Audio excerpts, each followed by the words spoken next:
But let's get into some economics-related matters. We know that the first tranche of the IMF cash, $600 million, hit the central bank's accounts, and since then there have also been some talks in respect of the World Bank and some sums of money they're going to be giving us for developmental purposes, some of them related to flooding.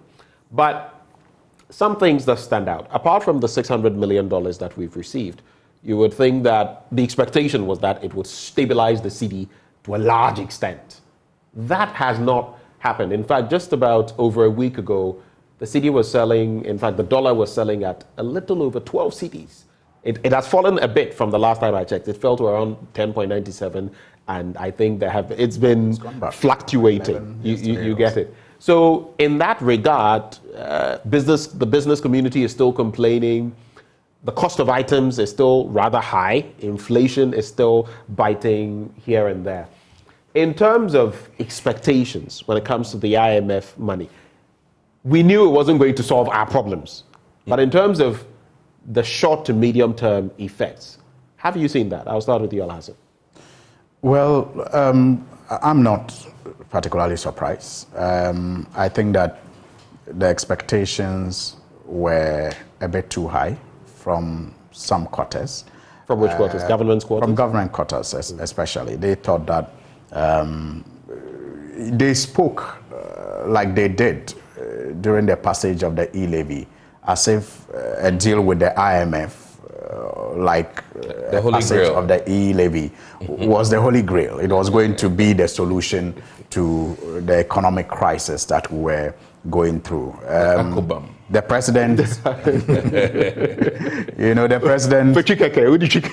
president later came in his address to admit that, look, guys, this is not going to solve our problem. And we in the opposition said it repeatedly, even before the deal was signed, that, look, only in 2022, last year, the Bank of Ghana, broke all the rules and extended to government over $3 billion.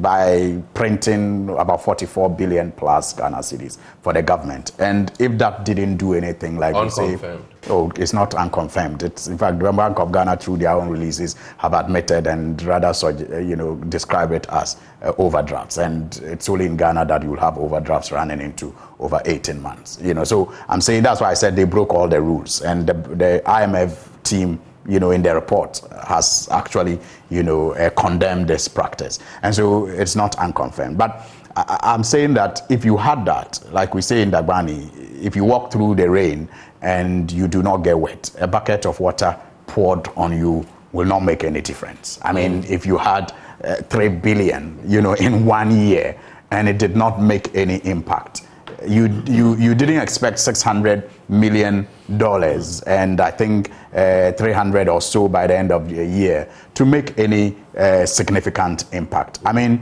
our problem is deep-seated, and that is why sometimes I feel that the government should be honest with the people more.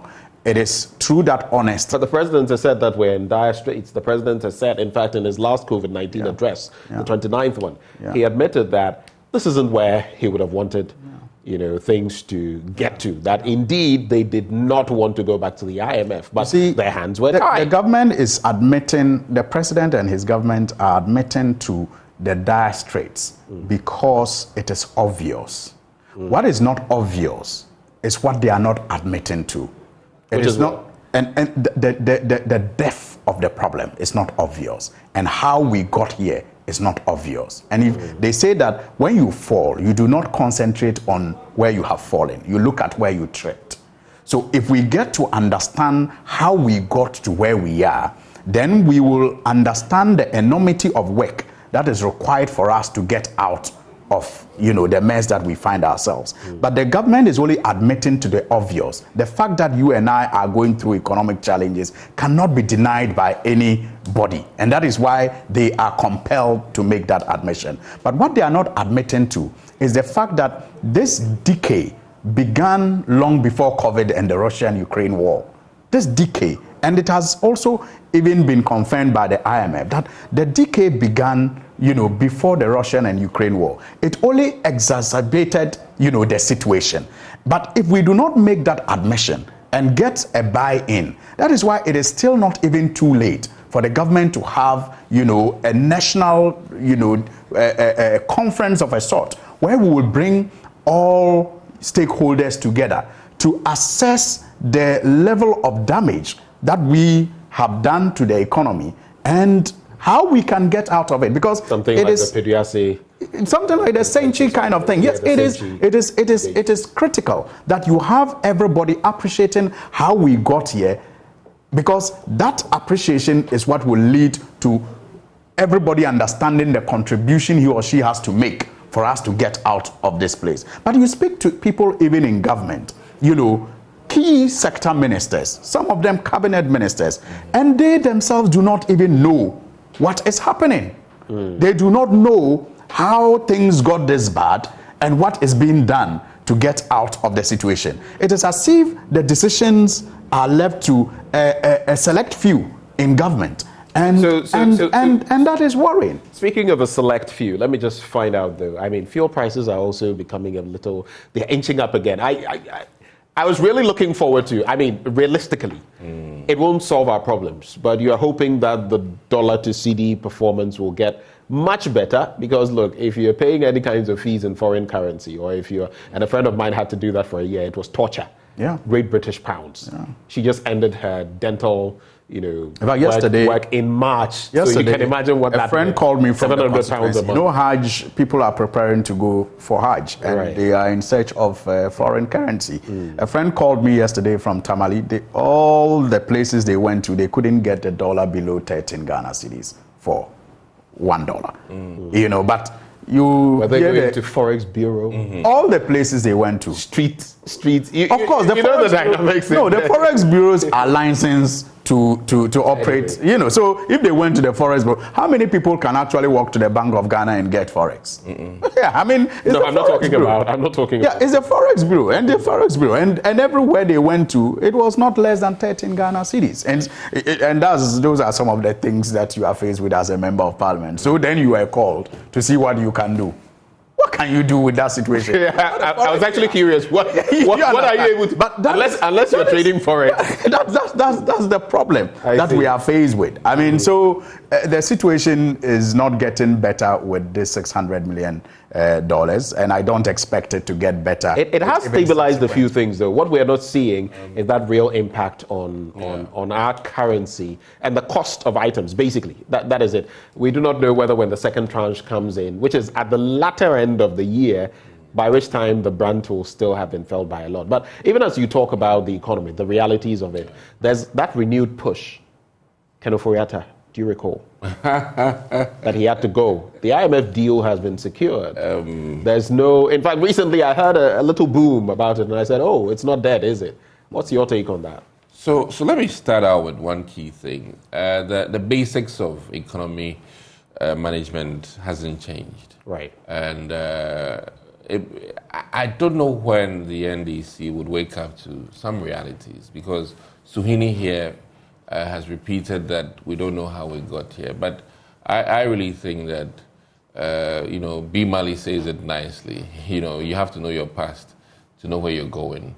And in very simple terms, I can say on authority that we know how we got here, to a large extent. And to be very fair to Ghanaians, the truth is that we've embarked on very bold and audacious projects in this country, never before seen. I can cite the likes of, interchanges. I can cite the likes of hospitals, and let me also state one thing, that if you go to Komfo today, the maternity block that is being built is a huge thing. It's by itself, by all standards, a hospital on its own. And other people in this country think that if you're adding on to an existing infrastructure, then you're not doing much. But I beg to differ. If you go to Kolebu, the urology center that is being built, is a huge investment. And although it is happening at Kolebu, where we all know what Kolebu stands for and where Kolebu has been all through the years, you cannot discount the fact that a major project is happening on the soils of Kolebu. When you go to the likes of Adesadel, when you go to the likes of Presec, when you go to Rosec, Wesley Girls, infrastructure has been added, and you cannot discount it.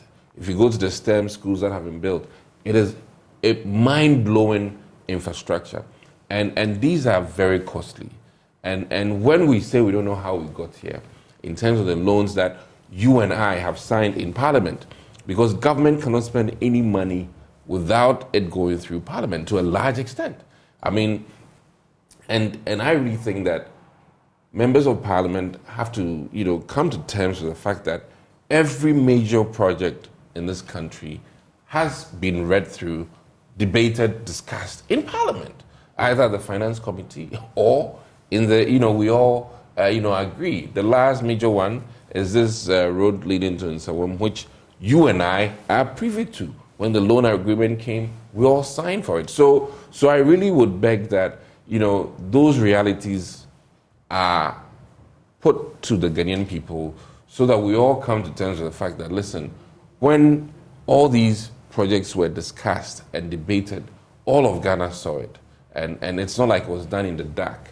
Now, the other thing is that where we are in terms of COVID, which some people don't think COVID was adverse, in terms of Russia, Ukraine, which some people don't think is existent, I can say... I don't think anyone thinks it's non-existent. It's the extent to which we can hold on to them and claim they have buffeted our economy to the point where we are where we are. That's the concern. But as you can see, I've made mention of numerous projects that we've done.